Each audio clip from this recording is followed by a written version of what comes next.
السلام علیکم ورحمۃ اللہ وبرکاتہ۔ درود پاک پڑھ لیجئے۔ اللہم صلی علی محمد النبی الامی وآلہ وسلم۔ معزز سامعین و سامعات، گزشتہ کلپس میں ہم نے جو واقعات آپ کی خدمت میں بیان کیے وہ زمانہ قبل نبوت کے ساتھ یعنی نبوت سے پہلے کے واقعات تھے۔ اب نبوت اور نبوت کے بعد کے حالات بیان کیے جائیں گے انشاءاللہ تعالی۔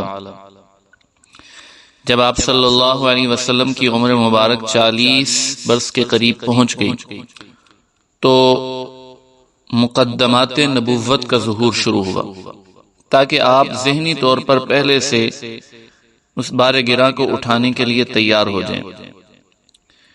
تمہید نبوت کا آغاز سچے خوابوں سے ہوا۔ اس دور میں آپ صلی اللہ علیہ وسلم کو جو بھی خواب نظر آتا عالم بیداری میں اس کی تعبیر کا مشاہدہ ہو جاتا۔ صدیقہ کائنات امی عائشہ صدیقہ رضی اللہ تعالیٰ عنہ فرماتی ہیں کہ آپ کے ہر خواب کی تعبیر صبح درخشاں کی طرح نمودار ہو جاتی، اور اس کے علاوہ جب آپ گھاٹیوں اور صحرا میں تنہا تشریف لے جاتے تو ہر شجر و حجر آپ کو سلام کا نذرانہ پیش کرتا۔ السلام علیکہ یا رسول اللہ، السلام علیکہ یا رسول اللہ کی صدائیں بلند ہوتی۔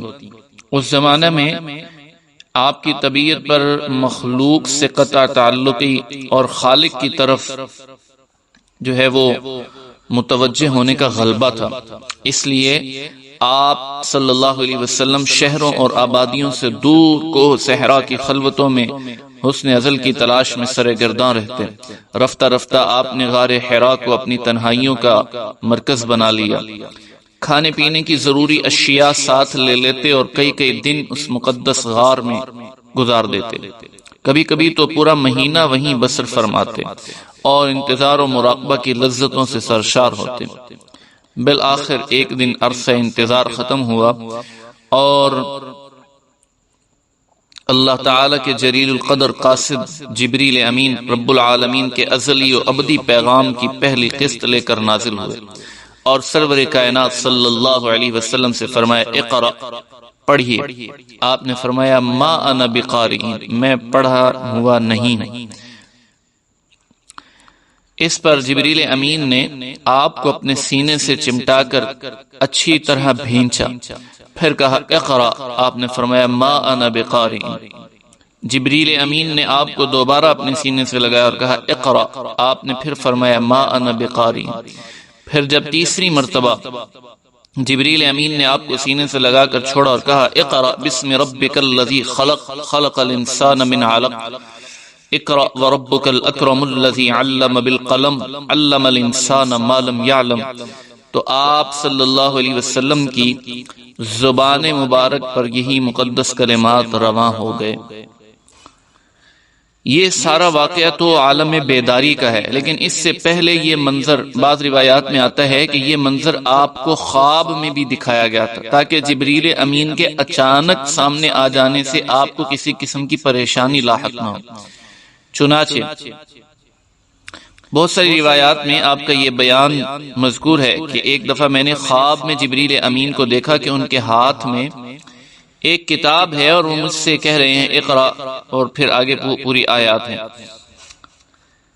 یہ آیات مبارکہ جو سب سے پہلے نازل ہوئی، ان کا ترجمہ یہ ہے کہ آپ پڑھیے اپنے رب کے نام کے ساتھ جس نے سب کو پیدا فرمایا، پیدا کیا انسان کو جمے ہوئے خون سے۔ پڑھیے اور آپ کا رب بڑا کریم ہے جس نے علم سکھایا قلم کے واسطے سے، اس نے سکھایا انسان کو جو وہ نہیں جانتا تھا۔ یہ تو سرور کائنات صلی اللہ علیہ وسلم کا جگر گردہ تھا کہ آپ اس باجبروت کلام کو برداشت کر گئے جو اگر پہاڑوں پر نازل ہوتا تو اس کے پرخچے اڑ جاتے، تاہم اتنا اثر ضرور ہوا کہ آپ پر لرزہ طاری ہو گیا۔ اسی عالم میں گھر تشریف لائے اور سیدہ خدیجۃ الکبریٰ رضی اللہ تعالی عنہ سے فرمایا زملونی زملونی، مجھے کچھ اوڑھاؤ، مجھے کچھ اوڑھاؤ۔ چنانچہ آپ کو گرم کپڑے اوڑھا دیے گئے۔ جب کچھ افاقہ ہوا تو آپ نے سیدہ خدیجہ طاہرہ کو اپنا پورا واقعہ سنایا اور فرمایا لقد خشیت علی نفسی، میری تو جان پر بن گئی تھی۔ خدیجہ طاہرہ رضی اللہ تعالی عنہ نے آپ کو تسلی دی اور کہا کہ اللہ تعالی آپ کو کبھی رسوا نہیں ہونے دے گا، کیونکہ آپ راست باز، مہمان نواز، رشتہ داروں کے حقوق کا پاس کرنے والے، محتاجوں کا بوجھ اٹھانے والے، فقیروں پر نوازشیں کرنے والے اور حق کا ساتھ دینے والے ہیں۔ آپ کو تسلی اور تشفی دینے کے بعد انہوں نے مناسب سمجھا کہ اس سلسلے میں ورقہ بن نوفل سے بات کر لی جائے، کیونکہ وہ دین عیسوی کے بہت بڑے عالم فاضل تھے اور ایسے معاملات کو بہتر طور پر سمجھ سکتے تھے۔ چنانچہ سیدہ خدیجہ الکبریٰ رضی اللہ تعالی عنہ سرور کائنات صلی اللہ علیہ وسلم کو ان کے پاس لے گئیں اور ان سے کہا، بھائی جان ذرا اپنے بھتیجے سے سنیے تو ان کے ساتھ کیا پیش آیا۔ ورقہ نے سرور کائنات صلی اللہ علیہ وسلم سے پوچھا، یا ابن اخی ماذا ترى، بھتیجے آپ نے کیا دیکھا؟ آپ صلی اللہ علیہ وسلم نے جو کچھ پیش آیا تھا وہ تفصیل سے بیان فرمایا۔ ورقہ بن نوفل جو ہیں انہوں نے پوری رودات سن کر کہا، هذا الناموس الذي كان ينزل على موسى، یہ وہی محرم اسرار قاصد ہے جو حضرت موسیٰ علیہ السلام پر نازل ہوا کرتا تھا۔ کاش میں جوان ہوتا، کاش میں اس وقت تک زندہ رہتا جب آپ کی قوم یہ پیام سنانے کے جرم میں آپ کو ارض مکہ سے نکال دے گی۔ آپ صلی اللہ علیہ وسلم نے حیرت سے پوچھا، کیا یہ لوگ مجھے یہاں سے نکال دیں گے؟ ورقہ نے کہا، نعم، جی ہاں، جو پیغمبر بھی اس طرح کا پیغام لے کر آیا لوگ اس کے دشمن ہو گئے۔ اگر میں اس وقت تک زندہ رہا تو آپ کی بھرپور مدد کروں گا۔ افسوس ورقہ کی یہ تمنا پوری نہ ہو سکی اور وہ تھوڑے ہی عرصے بعد اپنے خالق حقیقی سے جا ملے۔ اللہ اکبر۔ انشاءاللہ تعالی اس کے بعد کے واقعات پھر اگلے کلپس میں بیان کیے جائیں گے۔ درود پاک پڑھ لیجئے۔ اللہم صلی علی محمد النبی الامی وآلہ وسلم۔